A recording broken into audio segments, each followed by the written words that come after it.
Last week in week one, we had some intense testimonies from some lived experience leaders. Part one, last Wednesday, you heard Kristen Vaughn's story. Kristen grew up in a good family. It was a working class family. One parent a teacher, and the other one worked for a phone company. She really had a good upbringing, and she grew up with some privilege. However, she also had some disorders that were not fully treated. And that eventually led to self-medication. She got clean for a time period, but she was left with this unmedicated series of disorders, and she went off to college alone away from her family. That left Kristen very lonely and vulnerable. And through that loneliness, through that vulnerability, ultimately led to her trafficking situation. Later on in the week, in week one, on Saturday, you heard a completely different type of story from Mary Jo Ross. And in many ways, this story was very disturbing. She talked about being trafficked within her own family, passed around, I believe, 4 different family members.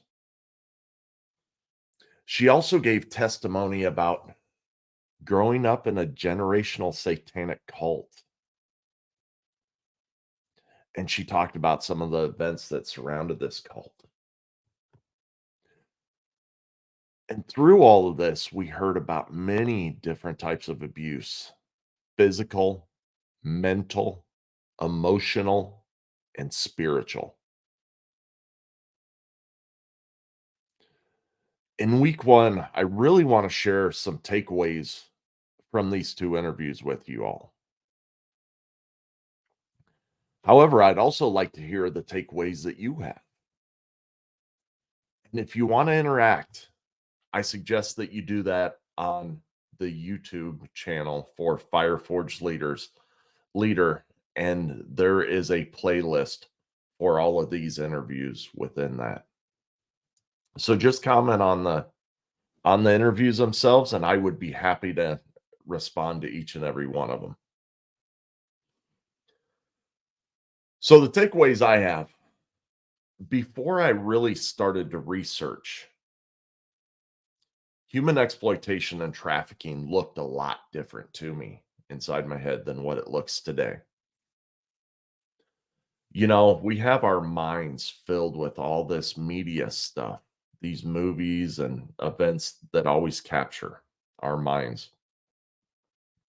So I always imagined that trafficking was this snatch and grab methodology, methodology that they use in movies like Taken.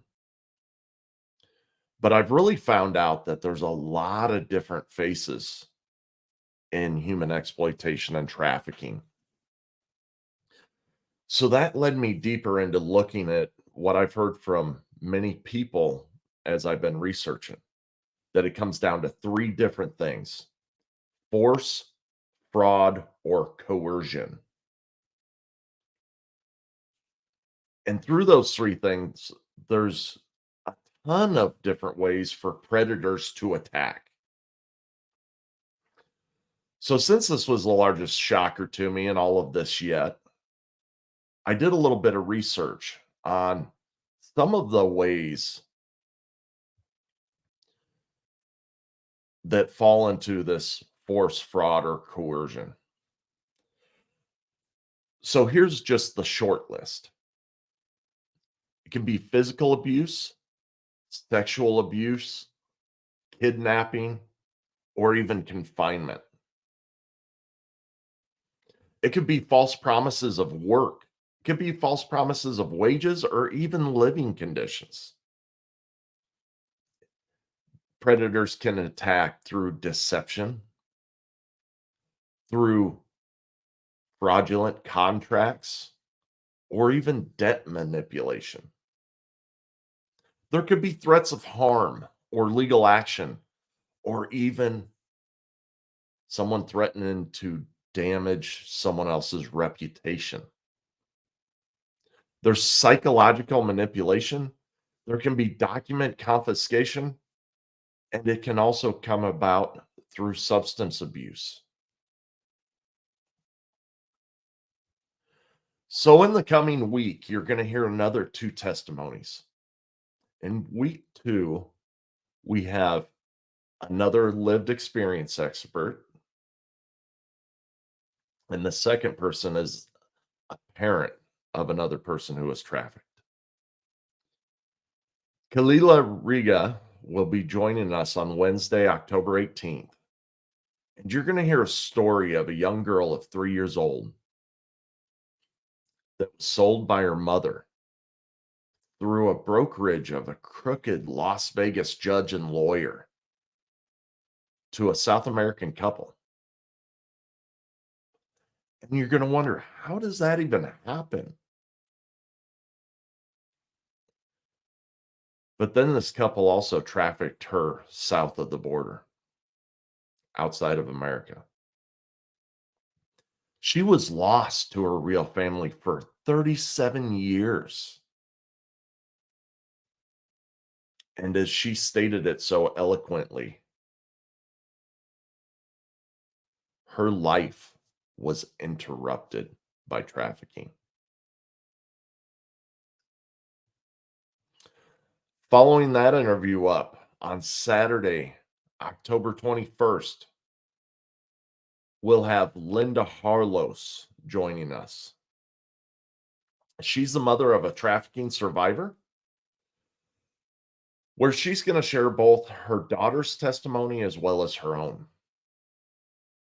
Her daughter was a victim to a tragic event at a party that happened with multiple attackers.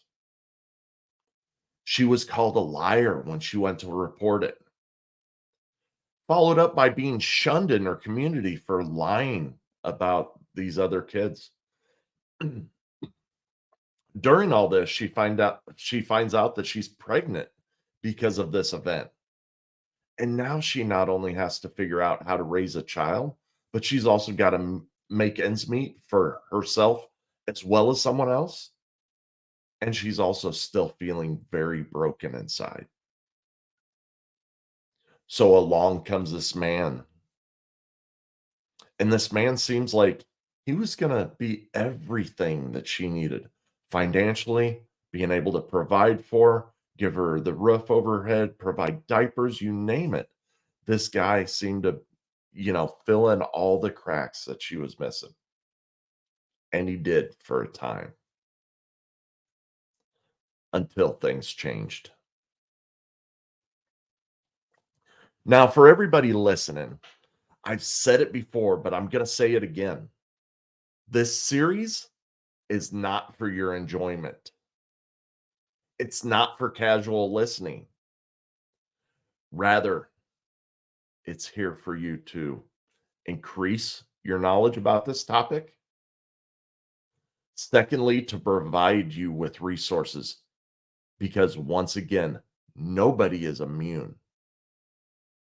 You need to figure out how to protect your family.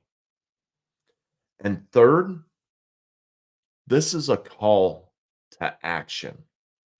I am calling you to step into the fray.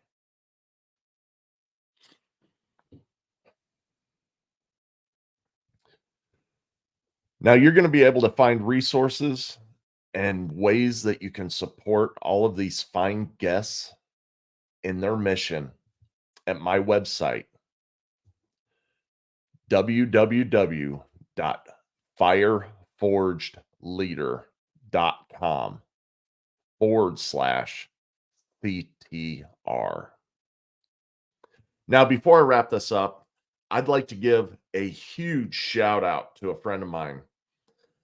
My friend goes by the name of JP Roberts, and JP is the person that has done the work behind the scenes in the background on the promotional items that you've seen out there on the social media. And I'm going to tell you, he is a true artist. So I'd like you to all to go out and check out his work. You can find that at www.jproberts.com. And I don't care whether it's illustration for a children's book, digital watercolor, 3D modeling, or even a storyboard. Or hey, how about photography? He's an excellent photography that can do your products, nature, or even architectural photography. He can design billboards, magazines, marquees, or any other high-end digital design. Or, hey, do you need a motion reel? Yeah, he's got that covered too. Anyways, this guy does it all. So I encourage you to go check it out. He does a lot of freelance work. Uh, so once again, go check it out. www.jproberts.com. We'll see you on week 2 of Step Into the Fray.